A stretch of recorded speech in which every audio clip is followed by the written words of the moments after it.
Hi everyone, it's your favorite teacher again, Miss H. I hope you all had a nice, long, relaxing weekend. I definitely did. Got my hair did, touched up a little, did some shopping. It was really nice. But I hope you all are ready to work now. We have to write these final papers. So I want to go over introductions again. And how we write our introductions is with triangle format. And if you ever get confused about introductions, look up on the wall.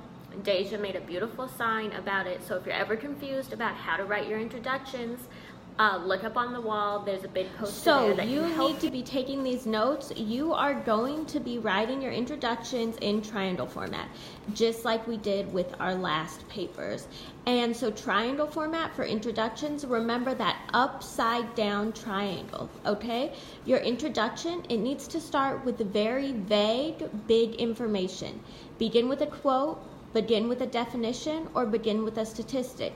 So if you're writing your paper about conflict, you could begin with a quote about conflict, or a definition related to conflict, or some sort of statistic about conflict, okay?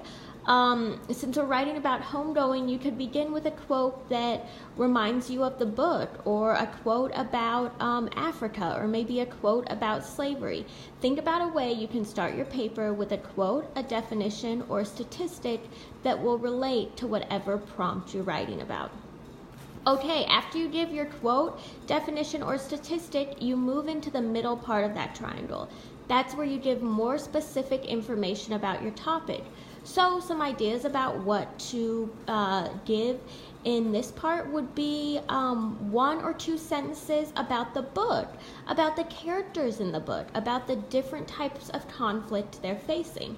Okay, and remember your introduction needs to be 5 sentences, so this middle part here, that might be 2, even 3 sentences with just some general information about your topic, about whatever prompt you're writing about. And finally, that very tip of the triangle where you get more specific is going to be your thesis statement, okay? This is the whole point of your paper. You see the point on the triangle? The thesis statement is the whole point of your paper. What are you arguing in your paper? So your thesis statement, you need to clearly state your argument and give 3 reasons why. People seem to really struggle with this last time. Your thesis statement needs to come at the end of your introduction. You need to clearly state your argument and give 3 reasons why.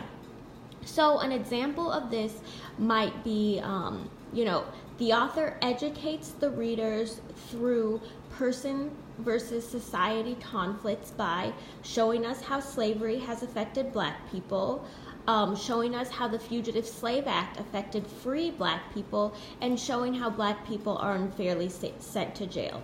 So I clearly stated my argument and I give 3 reasons why.